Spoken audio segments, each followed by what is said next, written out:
नमस्ते दोस्तों, कैसे हैं आप सब। आपका मेरी रसोई में बहुत बहुत स्वागत है। फ्रेंड्स, ये है एक चॉकलेट केक जिसका ऑर्डर मुझे आया, जिनका मैंने पहले बटर स्कॉच केक बना के तैयार करा था। उन्हीं की तरफ से मुझे ये इस केक का ऑर्डर आया। उनको वो केक इतना पसंद आया कि उन्होंने दोबारा मुझे चॉकलेट केक का ऑर्डर दिया। अब इस केक का ऑर्डर दिया उन्होंने मुझे रात के 10 बजे, और उन्हें सुबह स्कूल लेके जाना था बच्चों को। तो मैंने इसको फटाफट बेक करा, तो इसलिए जब इसको डिमोल्ड करा तो ये हल्का हल्का सा कहीं से टूट गया, क्योंकि अभी थोड़ा गर्म था।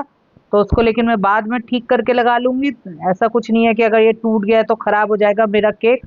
मेरे पास तो एक बेकरी से ऐसा केक आया था जिसमें आधे में स्पॉन्ज था, आधे में नहीं था। उन्होंने खाली क्रीम से बना के केक को पूरा कर दिया था। अभी इसकी मैंने कटिंग कर लिया। अब मुझे इसकी लेयरिंग करनी है। उसके लिए मुझे चॉकलेट क्रीम तैयार करनी है। तो मैंने क्रीम व्हिप करी और उसमें डाला चॉकलेट गनाश। इससे मेरी क्रीम अच्छी चॉकलेटी सी बन के तैयार होती है, जिसका फ्लेवर बहुत बढ़िया आता है, और इसे कहते हैं डच क्रीम। मैं अपने चॉकलेट केक में इसी तरह की क्रीम लगा के यूज़ करती हूँ, तभी मेरे केक का टेस्ट बहुत बढ़िया आता है। अब मैंने केक की लेयर को कर लिया बोर्ड पे शिफ्ट, क्योंकि इतना टाइम था नहीं, मेरे को जल्दी जल्दी इसको बनाना था। फिर मैंने थोड़ा सा पानी डाल के इसको सोक करा। अब ऊपर अपनी क्रीम लगा दीजिए। और मैंने अभी चॉकलेट वाली बना के तैयार करी थी, अच्छे से उसकी लेयरिंग करी, जिससे सारी मेरी लेयर बिल्कुल इवन आए, तो मेरा केक एकदम सीधा बन के तैयार होगा। थोड़ा सा डाला इसमें चॉकलेट गनाश से एकदम चॉकलेट का बहुत बढ़िया फ्लेवर आता है, तो बच्चों को वो फ्लेवर बहुत पसंद आता है। अब इसमें काफ़ी सारे मैंने डाल दिए चोको चिप, जिससे चॉकलेट का भर भर के टेस्ट आए। अब ये जो मेरी लेयर टूट गई थी ऊपर से एक हिस्सा, उसे मैंने सेंटर में रखा, जिससे जब हम इसे लेयरिंग करें तो ये अच्छे से दब जाए, इसका पता ही ना चल पाए कि ये कहाँ से टूटी थी। बस इस पीस को मैंने साइड में चिपका दिया और हल्के से प्रेस कर दिया, जिससे क्रीम के साथ अच्छे से स्टिक हो जाए, तो पता ही नहीं चलेगा कि हमारा केक यहाँ से टूट गया था, और शेप भी खराब नहीं होगी। मैं साथ साथ क्रम कोट भी करती जाती हूँ, जिससे मेरे को काम करने में बहुत आसानी होती है, फटाफट हो जाता है काम।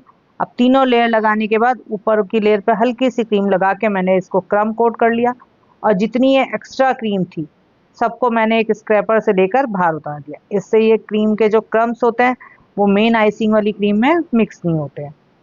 अब मेरे को ऊपर की लेयरिंग करनी थी, तो उसके लिए मैंने बहुत थोड़ा सा गनाश मिलाया।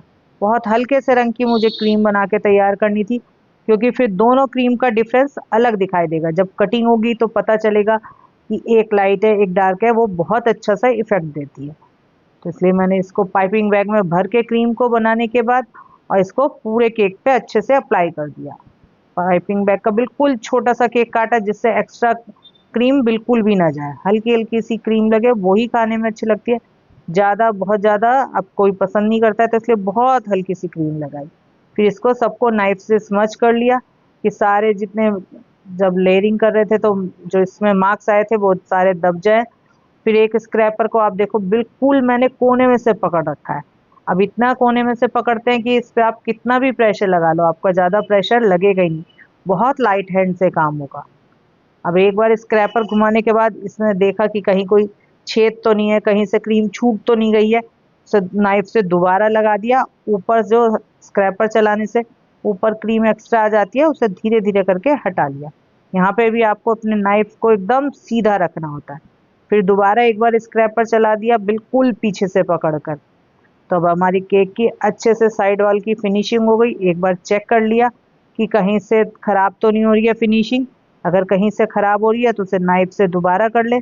ऊपर से भी कर ली। अब मुझे इसकी पे डालना था गनाश, क्योंकि मुझे गनाश से कवर करना था ऊपर का सरफेस। साइड में मेरे को ये नेचुरल ड्रिपिंग दिखानी थी, तो उसी हिसाब से मैंने थोड़ा सा गनाश को हल्का सा लिक्विड ही कर लिया। थोड़ा सा इसमें डाला 1 चम्मच दूध, 10 सेकंड के लिए इसे माइक्रोवेव कर लिया, जिससे ये हल्का सा लिक्विडी फॉर्म में आ गया। फिर एक पाइपिंग बैग में भरकर और उसे मैंने अपने केक के टॉप पे लगा दिया।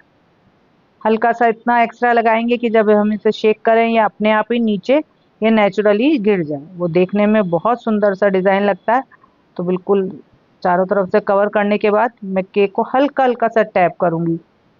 बहुत लाइट हैंड से टैप करना है। मैंने जब शुरुआत में एक बार इसको थोड़ा हार्डली टैप कर दिया, मेरी सारी क्रीम नीचे आ गई थी, ऊपर से उतर कर और नीचे आ गई थी। अभी देखो कितनी सुंदर मेरा गनाश बन के तैयार हो रहा। आप देख रहे होंगे मैं इसमें हाथ फिरा रही तो इसमें हाथ दिखाई दे रहा है, बिल्कुल शीशे की तरह ये चमक रहा था। अब मुझे 3 तरह के डिज़ाइन बनाने थे, तो उसके लिए मैंने 3 अलग-अलग स्टाइल की नोज़ल ली और फिर मेरे को एक ही शेड के 3 तरह के डिज़ाइन बनाने थे। तो 3 मैंने नोज़ल ले ली उसके लिए। अब मेरी जो क्रीम थी उसमें मैंने डाला 1 ड्रॉप ब्राउन कलर और उसको से भी एक पाइपिंग बैग भर के तैयार कर लिया।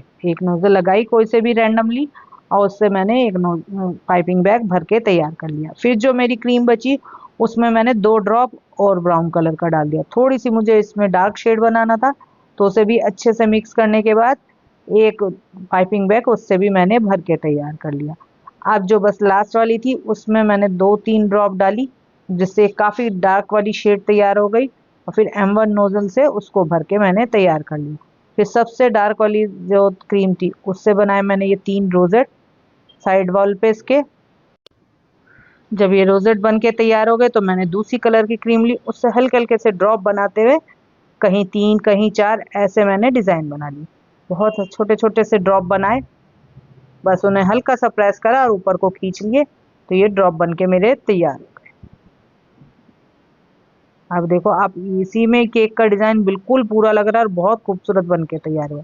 और इससे मैंने हल्के हल्के से फूल बना दिए, बस प्रेस करा और ऊपर उठा लिया, तो ये मेरे छोटे छोटे से फूल बन के तैयार हो गए।